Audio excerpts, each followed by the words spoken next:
Alô, meus amigos, Daniel Dias na pista na área com o Romeu Cardoso. E esse segundo bloco aqui, meu amigo, minha amiga, é para falar do Romeu na luta, na arte marcial, né? Como capoeirista, como mestre de Muay Thai, como um cara que ao longo da vida fez jiu-jitsu, né, com a família Gracie e que foi até o vice-campeonato mundial, né, entre outros títulos que ele vai falar aqui. E também o Romeu Cardoso, motociclista fundador de motoclube, é verdade. Vai explicar tudo isso aqui nesse segundo bloco. Será que eu posso te pedir um grande favor, meu amigo, minha amiga? Esse joinha que tá aí, ó, aperta, tá bom? Isso aí, além de não custar nada pro teu bolso, pra tua conta bancária, é o meio do algoritmo, que é um robô do YouTube, despachar essa entrevista para outras pessoas que não conhecem o Romeu e para outras pessoas que não conhecem meu canal. Sem isso aqui, se você tá vendo aí e não apertar isso aqui, e esse espaço de comentário, você não comentar o que você achou desse bloco ou tá achando desse bloco, sabe o que acontece? O algoritmo, que é um robô, ele entende que a entrevista não foi maneira. Aí, ele entendendo isso, ele vai arquivar a entrevista. A entrevista vai ficar só para quem conhece ele e só para quem é inscrito no meu canal. Valeu? Curte, posso contar contigo? Se inscreve no meu canal também, tá? Te peço essa gentileza. Custa nada. Esse botão aí, inscrever-se, só apertar em cima. Aí vai aparecer inscrito. Valeu? Tamo junto?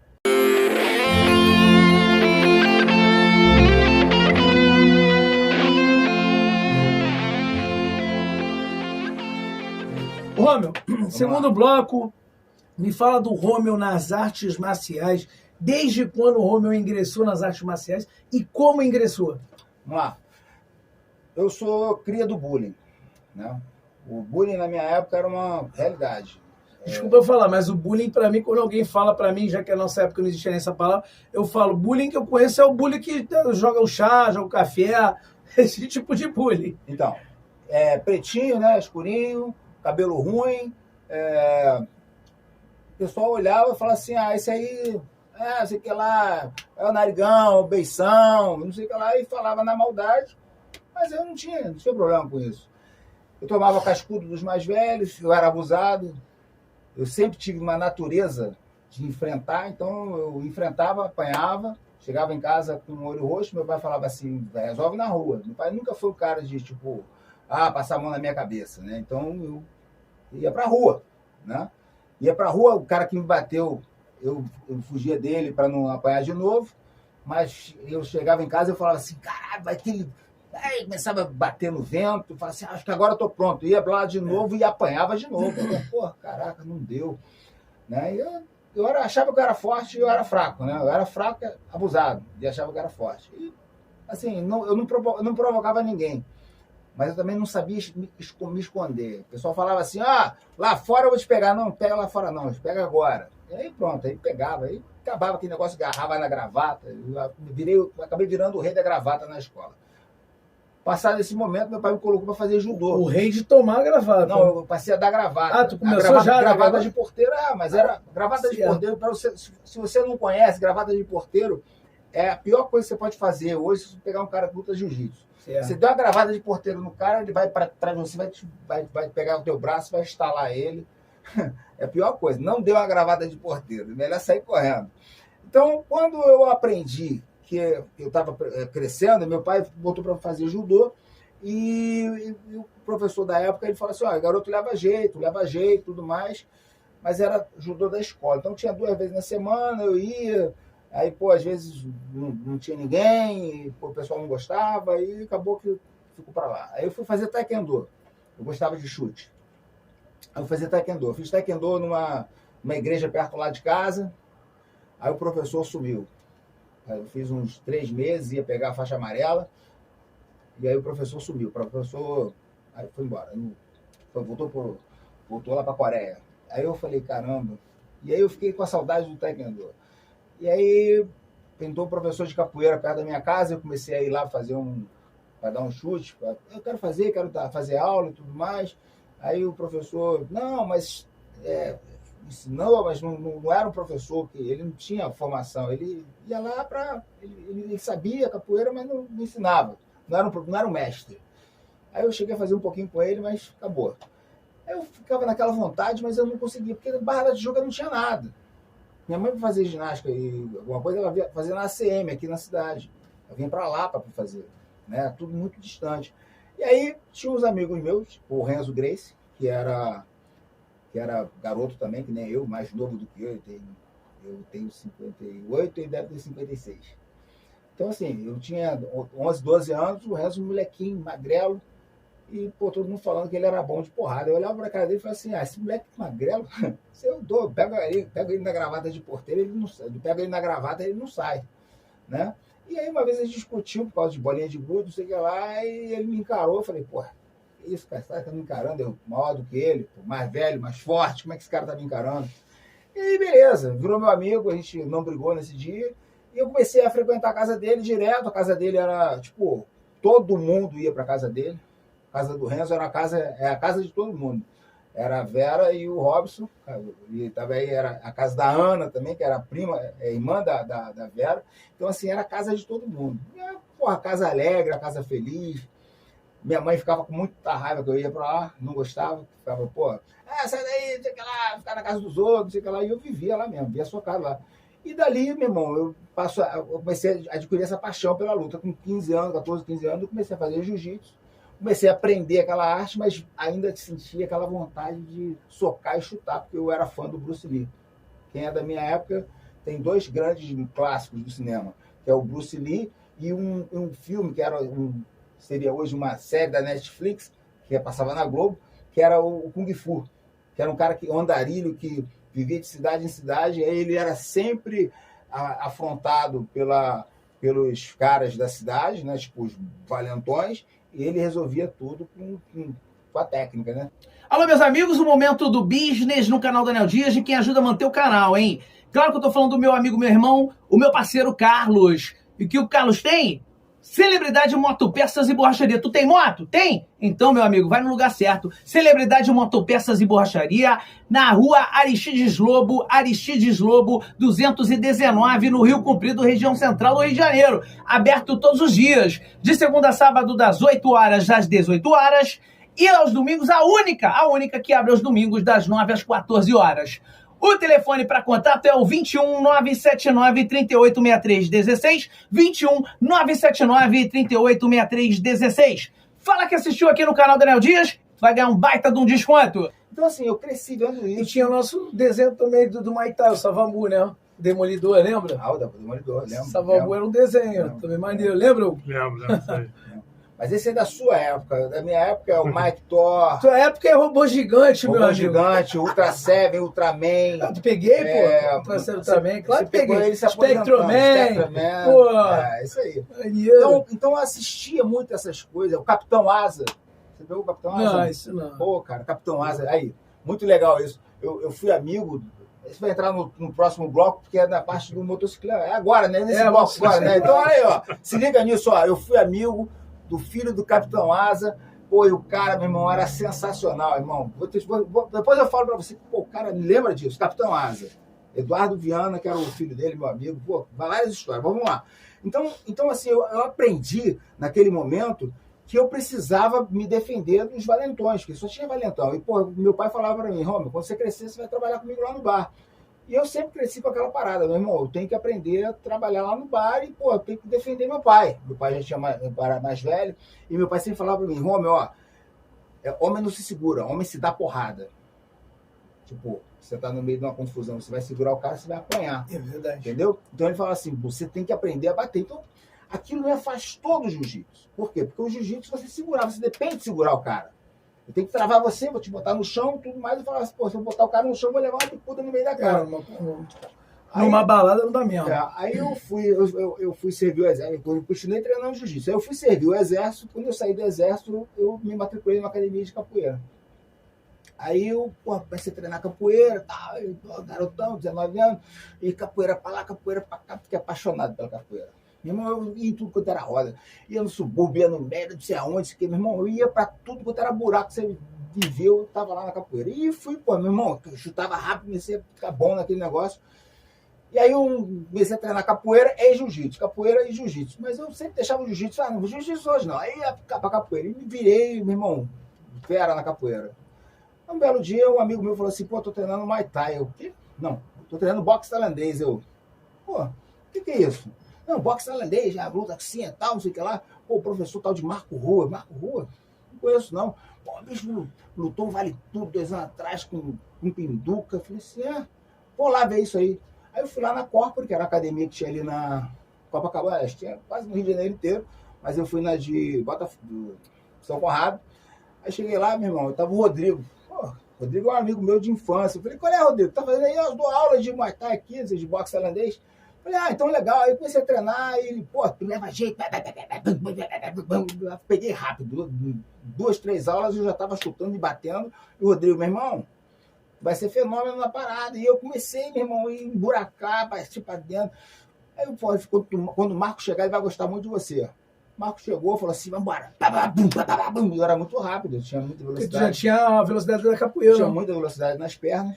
E a mão já tinha uma noção, mas não era um boxer. Meu irmão, em 2 anos eu já estava lutando com faixa preta já. Aí, pô, aquele cara ali mudou minha vida. Nessa época, o moleque bobo pra caramba, fumava cigarro. Ele falava, minha mãe falou pra ele, falou, professor, esse menino aí, ele fuma. Aí Marco olhou pra minha cara, tá de sacanagem, irmão. Vamos parar com essa porcaria aí, pô. Tá doido, é? Pô, fumar cigarro, tá maluco, mau futuro, brilhante pela frente, aí, ser campeão. E o caramba, eu não, parei. Aí fui lá, apostei com meu melhor amigo, eu fiz uma aposta com ele lá de um tanque de gasolina. Até hoje ele não me pagou. Aí, Gwen, pagar o tanque de gasolina, hein? Aí, pô, parei de fumar. Isso aí tudo por causa do Marco Ruas. Então, cara, eu fui lutar em Curitiba, no Palácio de Cristal, lutei com... foi uma das melhores lutas da década de 90. Tá na revista Tatame, isso. Né? Foi um cara sensacional, o Popeye, um grande lutador da shootbox. Ele seria hoje conhecido, seria o Anderson Silva, a mesma academia do Anderson, a mesma academia do Vanderlei. Então, quer dizer, lutei com um cara top, né? Um cara muito bom. Né? Ele venceu a luta com justiça, foi uma luta muito dura. Ele me abraçou no final, falou assim, teu queixo de quê, cara? Eu bati, você não caiu. Eu falei, pô, fiz a mesma coisa que você também não caiu. E aí se abraçou, ele me deu a camisa dele, eu dei a minha pra ele. E, pô, foi uma... Ali eu saí dali maior do que eu entrei, né? E aí quando eu voltei, eu comecei a treinar mais, que eu falei, eu quero mais. E o boxe tailandês naquela época era uma luta ainda em ascensão, ainda era muito pouca gente conhecia. A gente fez matérias para Manchete, para falar da luta, que fala, pô, luvas de pelica. Tu lembra o ano que tu começou no Muay Thai? 85. Quando eu comecei a fazer Muay Thai, era moleque, eu comecei a fazer em 92, a gente falava exatamente isso, boxe tailandês, né? Porque né? Mas era pouco difundido mesmo, eu lembro. Pô, imagina 85. Então, 85, então. Não tinha nada, e aí, pô... Mas tu tá em forma ainda, tá? Tô. Hugo, chega pra cá. 2 contra 1, mas é uma das partes. Não, é tu e ele só. Vai ser. Eu não. Eu não fico pra trás também, não. Tem cara até tocando aqui, velho. Aí o Hugo é sarado ainda, só pra você saber. Aí, meu irmão, nessa época eu comecei a ficar desanimado porque não tinha, eu me preparava muito e não tinha adversário. Eu ia em todas as Corpores para treinar. Era Flamengo, Ipanema, São Conrado, Tijuca e no final tinha no Leme. Aí o que aconteceu? Eu fiquei desanimado, liguei pro Marco um dia e falei, pô, Marco, não tá dando para mim, cara, pô, tô desanimado, tô indo treinar capoeira lá no Camisa. Aí eu fui pro Camisa, treinar capoeira lá no Camisa. A camisa já pegou, já me deu a corda laranja, falou assim, corda laranja, vambora. E eu falei, daqui a pouco é corda azul, daqui a pouco eu tô mestre, eu tô amarradão, tô feliz com a capoeira. Aí estourou uma bomba próximo de mim e voou um estilhaço no meu tendão de Aquiles. Caraca. Aí eu fui a besteira. O estilhaço, quando fala estilhaço, parece que é um troço grande, foi um pedacinho de vidro. Aí eu fui no médico, o médico... Tipo bomba caseira? Bomba caseira. Aí o médico foi lá, abriu, eu chutei a bomba. Quando eu vi a bomba caiu perto assim do pessoal, eu fui lá, corri, chutei a bomba, peguei uma mesa, botei na frente assim, e bum, estourou, aí o estilhaço veio aqui. Se eu não tivesse colocado a mesa, eu tinha tomado estilhaçada na cara. Aí, ou seja, vários estilhaços no corpo inteiro, né? Mas aí só ficou esse estilhaço e bem no tendão de Aquiles. Ou seja, você para gingar a capoeira, você precisa do tendão. Meu pé ficou desse tamanho, eu não conseguia gingar. Não consegui, falei, o que eu vou fazer da minha vida? Aí eu comecei a treinar jiu-jitsu. Com 24 anos eu comecei a treinar jiu-jitsu. Aí eu fui lá para Gracie Barra, aí o pessoal fez festa, falou, o bom filho a casa torna, porque eu passei dos 18, né? Até... Na realidade, tu tá falando que começou a treinar assim, pra valer mesmo a Vera, né? Porque tu já tava fazendo jiu-jitsu. Não, já era faixa preta. Tá querendo dizer que tu tava... Já era faixa preta de boxe tailandês. Sim, mas tu já fazia o jiu-jitsu naquela época da capoeira. Já. Só que aí você deixou de lado. Deixei de lado. E foi... Aí tu retornou de vez pro jiu-jitsu. Treinar de verdade? De verdade, eu só comecei com 24 anos. 24 anos. Né? Eu comecei lá, tipo, faixa branca. Entendi. Entendeu? Eu treinava, mas eu ia 2 vezes, aí eu não ia mais. Eu ia 2 vezes, não ia mais. Eu não gostava, cara. Eu não gostava. Não adianta você querer treinar uma coisa que você não gosta. É verdade. Entendeu? Aí eu me apaixonei pelo jiu-jitsu, aí comecei a disputar campeonato, aí comecei a ganhar 1, 2, 3, 4, eu ganhei um monte de campeonato. Aí o Carlinhos Gracie, que na época é o meu professor, meu mestre, ele criou a confederação, com a Confederação Brasileira, e foi em 94 ele criou a confederação, e aí os campeonatos eles subiram de patamar. Mas de 89, quando eu cheguei lá, até 94, os campeonatos eram todos pequenos, medalhinha, ganhei vários campeonatos brasileiros que não eram brasileiros. Os brasileiros que hoje todo mundo disputa, o Mundial, não sei lá, tudo isso aí veio de 94 para cá, entendeu? Quando o Carlinhos criou a confederação. Eu comecei, meu irmão, aí eu me joguei de cabeça naquilo ali e eu fui muito feliz durante todos esses anos. Eu travei diversas batalhas. Os meus maiores amigos foram os meus adversários da época, entendeu? Brasileiro, carioca, bicampeão pan-americano, vice-mundial de jiu-jitsu. O primeiro pan-americano, o segundo pan-americano, aí eu fui vice-campeão mundial logo no primeiro mundial. No segundo mundial eu fiquei em terceiro lugar no absoluto. Então, assim, foi uma carreira bem legal. Foi uma carreira bem legal. Se eu tivesse mais tempo, né? Porque quando eu comecei com 24 anos, até os 30, é aquilo que a gente estava falando do jogador de futebol, né? Ele tem um tempo para brilhar. E uma das coisas que eu me arrependo hoje é que eu nunca quis lutar um Master.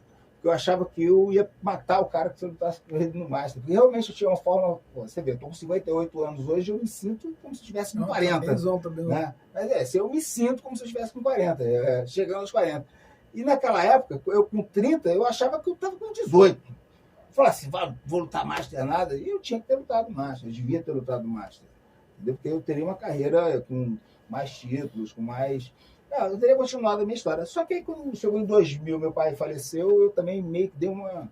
Porque a grande verdade é que a gente sempre tem... a gente sempre quer se espelhar em alguém e quer dar alguma coisa para alguém, né? Por exemplo, eu queria dar para meu pai aquilo que ele gostava, que é o quê? Ele gostava de me ver lutar. Então, eu queria chegar para casa com a medalha, mostrar para ele. Eu tinha toda essa coisa. Então, como eu não tinha mais ele, eu acho que eu não tinha mais vontade de catar as medalhas. As medalhas estão lá, penduradas lá na casa. É uma bela recordação, né? Eu não digo que eu não vou lutar mais, porque eu tenho ainda no meu coração aquela vontade de botar o kimono e ir lá para fazer uma luta e tal. Mas tu tá longe há quanto tempo da luta? Passei 10 anos aí dedicado à política, né?